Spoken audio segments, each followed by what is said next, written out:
Hi everyone, this is Karak from ACG, and today I'm bringing you the review for a game that has me dressed to impress, scavenging lunch pails, readying my editable INI files, and drinking from stagnant playground water. Yes, Vault Dwellers, the game is Fallout 4, the open-world human hamburger helper simulator that has you, the sole survivor ejected from your Fallout vault 200 years after a world war with nothing but a blue suit, a handgun, and the ability to actually speak, in a one-man war against those who wronged you while you were asleep. I think the one big question that everybody has is, does Fallout 4 keep alive the traditions and excellence of Fallout 3 and Fallout 3 New Vegas with their classic do-anything at the risk of taking a coaster ride through a monster's bowels gameplay?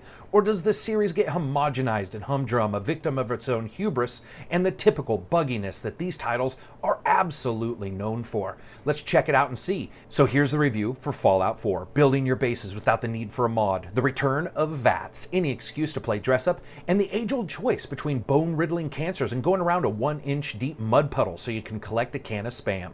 And as always, this game is massive and has an in-depth story, so this review is spoiler-free and contains footage chosen to keep much of what occurs secret. Graphics are up first. You know, it's always good to remember that graphics are and always will be a careful interaction between the technical aspects like resolution, textures, model complexity, and frame rate against design, and that last factor is where Fallout 4 is stellar. As with prior titles, the world is intoxicating in its points of interest. One moment you're in a historical museum fighting off chap-wearing raiders, the next you're investigating the bowels of a rock quarry and wondering just what lies behind that door everyone keeps writing about. I can't easily express the eerie feeling of unease I felt creeping into a line of dead trees as I followed the sounds of something munching the hell out of something else. If there's anything Fallout, and Fallout 4 in particular, seems to nail, it's absolutely interesting locations with a lived-in, or at one time, lived-in feel to them. This is one hell of a map and a world to explore, completely laudable there. But those other factors I mentioned? Yeah, maybe not so much. Now, here comes a sentence I don't think anyone likes to hear. It's almost up there with, it's not a tumor, but it's also not from Earth. Well, sadly, graphics, even on the PC, all patched up, the game is just all over the damn place. Sometimes hitting 60 frames per second on the testing machine and other times dipping as low as the mid-teens during really explosive moments. Make no mistake, when raiders attack you and decide that your dying is worth burning down entire towns via Molotov cocktail downpour, the frame rate will get downright atrocious. And that's on a 980 GTX only trying to get it to run at 1080p. The consoles have their own battle to fight, and that's to stick at 30 frames per second with settings that are somewhere between low and maybe medium on the PC, and they don't stay solid either, especially when multiple light sources are used. Here and there has been some environmental lighting additions which look awesome and changes to the depth of field, and draw distance has been increased from previous titles' defaults. But at first glimpse, it really doesn't impress when compared to other games like, say, Witcher 3. Also, ambient occlusion is either absent in the console versions or downright toned down into nothingness, really hampering that image quality further. Also, even with every graphical setting lodged at Ultra, characters' faces look like something that hobbled off a scary shit manufacturing line when no one was looking, and the closer a character's face gets to realistic, the damn scarier it actually got. Compared to some other games we've been privy to this year, even at its best, Fallout does not meet the challenge, and it's always threatening to stutter or stall when the going gets tough. Who knows, maybe frame rate will be DLC. Textures continue to be hit and miss with the Fallout titles, and 4 is no exception. While some areas look great at a distance, there's still an overabundance of cottage cheese texturing, like some kind of digital goat was milked all over everything, and then it was left out in the sun. Characters' clothes are the most egregious offenders I think I have ever seen. Much of the texturing on all the clothes is downright low resolution, with questionable textures abounding across all the systems. And even the PC, with every setting again set to Ultra, it feels like you're watching everything through a damn glaucoma filter. Luckily, nothing will stop my sheer enjoyment from dressing up like a spaceman and discussing drugs with some old fart who looks like she's half dead. But sometimes I'm not quite sure if I'm laughing with or directly at the game. Atmospherically, it may be a knockout, but the animations still suffer from the feeling that they're being interpreted by someone who's never jumped, walked, fought, shot, stabbed, or discussed hallucinogenics before.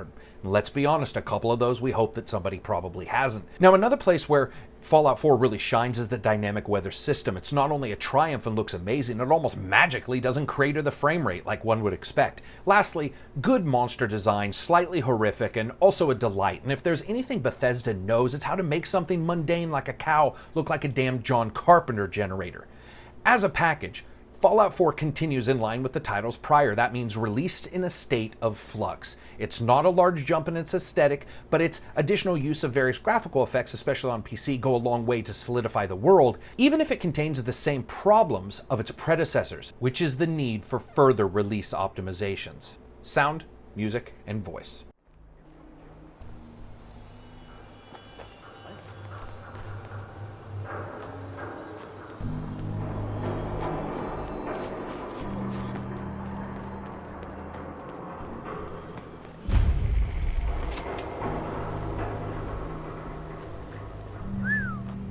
A whole lot of building.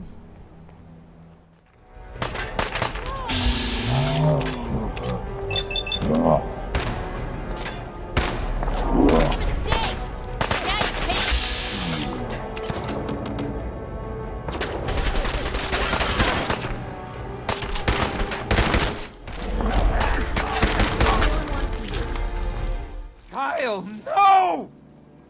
Okay, show's over. There are no synths in Diamond City. Hear me? Just you folks and your damn paranoia. Officer? I need you to step away, Scabber. I understand, officer. I just want to know what happened. You got bricks for ears? I said get the hell out of here now. And sound is always up first, and it's excellent, with almost all the weapons, enemies, explosions, fiery death, and exploding of barely connected human parts sounding perfect. Sneaking through vast and dark city sewers only to emerge into misty darkness and hear a gun battle rattling around you is straight up God mode for the ears. And separation and the audio spectrum were both really represented well. I did have to fiddle with the game's levels to get voices to pop above the ambient soundtrack, but that's what the settings are really there for. Easily my favorite overall package in the Fallout series, bar none. Music. This was a surprising mix of the classic oldies I think we've all come to expect from the Fallout games, and far bigger band, thematically explosive movie tracks than I ever really expected to hear in a Fallout game. It's a bit jarring, actually. Sometimes I would come into an area and this orchestra tracks would begin to ring out, and I kept feeling like I needed a sword and a shield to trample my enemies down with. Not bad, but I wasn't as much of a fan here as I was to the more contained soundtracks of Fallout 3 and Fallout New Vegas. Voice. Hey, guess what? Your character has a voice. Now, this is a point of contention, but whether or not it is, Courtney Taylor and Brian Delaney, the female and male Soul Survivor voice actors, do their best to portray a character that has solidified itself into gamers' minds as the everyday man or the everyday woman, depending on which one you choose. Here they do an admirable job keeping up with the likes of Ron Perlman and a vast array of voice actors handling NPCs of robotic, human, half-human, and not at all humankind. And of course, your large stable of sane and not-so-sane companions. Collectively, I like the voices, and having a voice protagonist did nothing to change my desire to roleplay within the title. And no, there is no option to turn it off anyway. And that of course brings us to gameplay. Where Fallout has succeeded before is taking what was good, namely the open-ended gameplay that Bethesda is known for, and combining it with storytelling that moves a character somewhat naturally through the progression of newcomer, traveler, explorer, and then at some point conqueror in successive steps. Regardless if you're a gamer who did or did not enjoy the main stories, it is the side missions and main missions progression, tied of course to everyone's freewheeling attempts to own the wasteland, that over time develop the personal stories that Fallout is known for generating across forums worldwide. Fallout 4 attempts to do the same, repeating the age-old script of a vault dweller shading their eyes against the returning sun as they creep from their safety hole to perform some deed or quest that drives them. Here, our vault dweller suffers a loss profound and personal and seeks out the transgressors. In doing so, Fallout 4 continues its tradition of balls-to-the-wall gameplay, explosive fleshy bits, and absolutely mind-numbing customization, all encapsulated in a world with rules just loose enough to make eating a can of spam-like material that's easily half a century old seem like a perfectly good idea. In first or third view, you explore the world as any newcomer would by shooting enemies in the face to see how they react. You can later gather companions that also shoot people in their faces, or bite them in their faces if you include some of the other companions. Now, you can also go the nice route, increasing your charisma and intelligence and other statistics and sweet-talking your way into and out of harm's way. But in the end, almost everything at some point devolves into throwing bullets at one another and seeing who explodes into human hamburger first. That's where the first improvement is seen here within the gameplay. Combat just feels better. VATS is more responsive, aiming seems more dialed in, and movement, though still hindered at times by poor collision detection with the environment, really feels improved. First person feels like a fully viable viewpoint as well, even without VATS, and the vast repertoire of new, remodeled, and old weapons is a collector's dream for almost anyone. Melee combat feels about the same, though some new weapons and armor types really sort of bring that some new tactics as well. In Fallout 4, we have some changes to the status quo, however. First of all, someone got mods in my Fallout, and that's right, you can build and create bases, and here's where a little bit of trickery was pulled on all of us by Bethesda, and folks, it's a good kind. You can't just outfit a small plot or join caravans like we were told. Entire blocks can be remodeled in some of these locations. Old buildings torn down, scrap reused, and your own piece by piece or pre-built locations put up in their place. It is intoxicating. No lie, I spent 8 hours remodeling a small section of a location, and not only was I never bored, I wasn't even close to finished, nor did I feel contained by the system in any way. It's not perfect. You go to a workbench and then you alert the game that you want to modify the world and then run around building things. And yeah, sometimes you look at a bed and yell, why can't I build this here? But build your first generator, throw down some floor lamps, park your body armor in its chassis holder, and then turn on your auto turrets to keep away enemies, and I goddamn well can tell you that you're going to be surprised about how impressive it was. It was shocking in how depthy it was, and the ability to plant food, power up items, assign survivors, and just basically run everything is profound and offers a really powerful feeling that was never in any of the prior titles.